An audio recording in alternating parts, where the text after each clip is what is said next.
Bonjour, je m'appelle Nadia, je suis sage-femme à la maternité de Givors et je vais voir avec vous les signes précurseurs de l'accouchement. Donc ça a beau faire 9 mois que vous vous préparez pour cet événement. C'est pas toujours évident de savoir à quel moment c'est opportun de partir à la maternité ou pas. Donc on va essayer de vous donner des petits repères pour que ce soit un peu plus clair pour vous.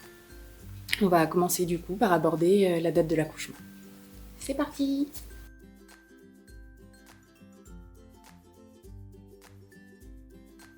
Ok, donc la date d'accouchement.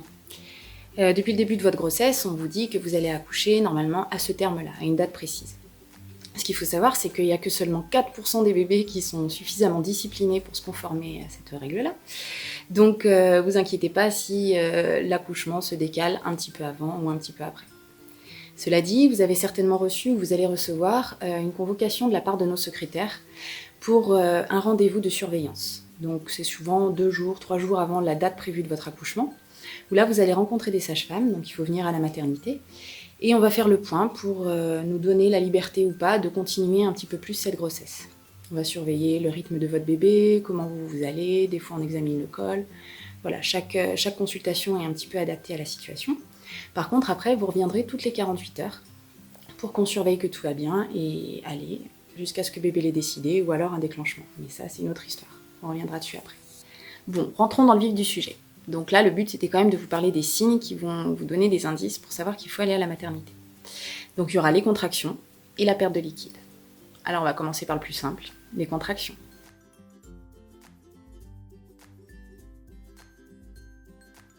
À quoi vous êtes enceinte et vous savez pas ce que c'est qu'une contraction ? Pas de panique, c'est normal. Les contractions, vous en avez sûrement déjà eu pendant votre grossesse. En fait, concrètement, c'est l'utérus qui va se durcir, et ça va servir à pousser bébé vers la sortie. Mais pendant toute la grossesse, l'utérus, il s'entraîne à faire ça. Donc vous pouvez avoir senti de temps en temps l'utérus qui se durcit. Pour faire la différence avec des contractions de travail, les contractions qui sont réellement celles qui doivent vous amener à la maternité, c'est des contractions qui vont avoir des caractéristiques particulières. Elles vont être plus longues, entre 30 et 60 secondes, elles vont être fréquentes et être plus intenses. Donc vous allez voir que ces contractions, elles vont devenir de plus en plus douloureuses au fur et à mesure. Si vous avez l'impression que ça commence, n'hésitez pas à lancer un chronomètre. En termes de douleur, ces contractions, elles sont un petit peu différentes de celles de la grossesse aussi, parce que généralement, au lieu de partir du ventre, on peut commencer à sentir la douleur dans le dos, et puis ça va irradier jusque dans les cuisses. Et c'est des contractions qui vous dérangent en fait. Donc si vous êtes en train de faire quelque chose, souvent ça vous oblige à vous arrêter, à respirer différemment, un peu plus profondément. Donc à partir du moment où vous avez l'impression que ça débute, vous avez la possibilité de nous appeler pour savoir si il est l'heure de venir ou s'il faut attendre un petit peu plus. Et surtout, on va se séparer en 2 équipes.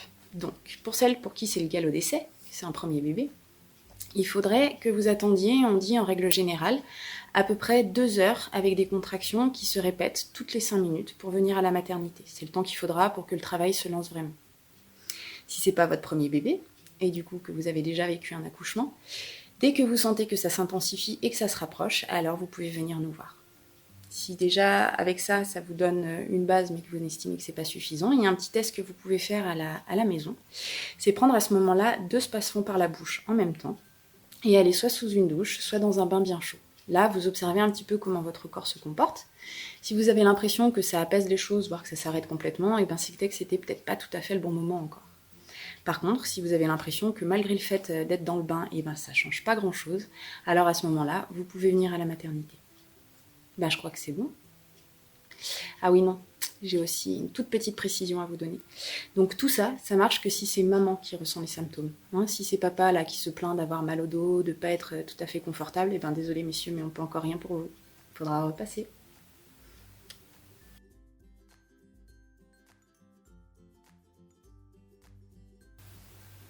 Bon, maintenant qu'on est ensemble depuis un petit moment, je vais vous parler franchement. Je peux, hein. Quand on parle de perte de liquide, il s'agit bien de liquide, et c'est important. Si vous trouvez dans votre protection hygiénique ou sur le papier toilette quelque chose qui ressemble au contenu de votre mouchoir pendant un bon rhume, ce n'est pas la peine de vous précipiter à la maternité. C'est très certainement le bouchon muqueux. Il n'est pas signe d'un accouchement imminent. Bien sûr, si ça vous rassure, vous pouvez quand même consulter et on fera le point.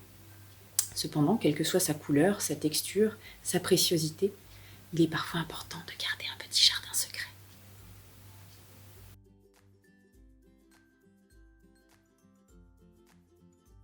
N'oubliez pas que la grossesse n'est pas la saison des tampons ou des moon cups.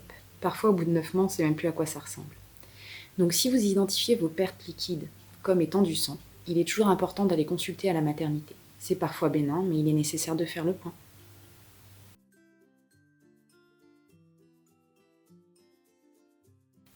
Sachez déjà que ça fait des années qu'Hollywood nous ment. Il y a quand même fort peu de chances pour qu'en rentrant dans un taxi, d'un coup vous rompiez la poche des os jusqu'à inonder toute la banquette arrière au point de noyer le chauffeur, et qu'après une poussée d'effort presque pas violent, et surtout un gros cri qui vient des tripes, il y a un petit bébé tout rose et tout mignon, tout sec et sans cordon ombilical qui arrive. Ça, il y a peu de chances pour que ça se passe comme ça. La poche des os, elle peut se rompre, franchement. Là, on passe pas à côté. On va avoir l'impression d'être mouillé de partout et ça va être très visuel. Par contre, elle peut simplement se fissurer. Si c'est le cas, il y aura des petites gouttes insidieuses de temps en temps qui tomberont sur votre protection. C'est beaucoup plus difficile à identifier, surtout en cette fin de grossesse où parfois notre vessie nous joue des tours. Ce que vous pouvez faire, c'est changer régulièrement votre protection. Et si vous avez cette sensation d'humidité qui se reproduit plusieurs fois de suite, alors il faut aller faire vérifier tout ça à la maternité.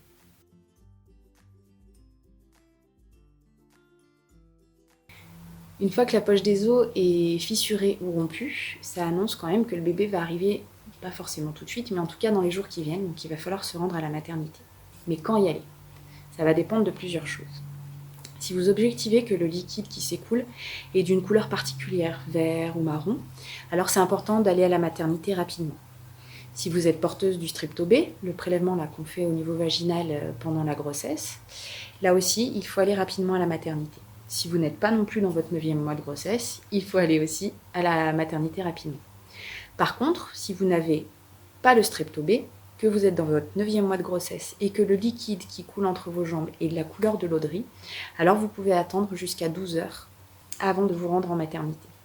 C'est pour ça que c'est bien important au moment de la rupture de noter à quelle heure l'événement se produit. Et si vous voulez un petit secret, n'hésitez pas à vous munir d'une bonne serviette éponge parce qu'on tient quand même beaucoup aux banquettes arrière. Et croyez-moi, c'est très important pour l'harmonie dans votre couple. À bientôt!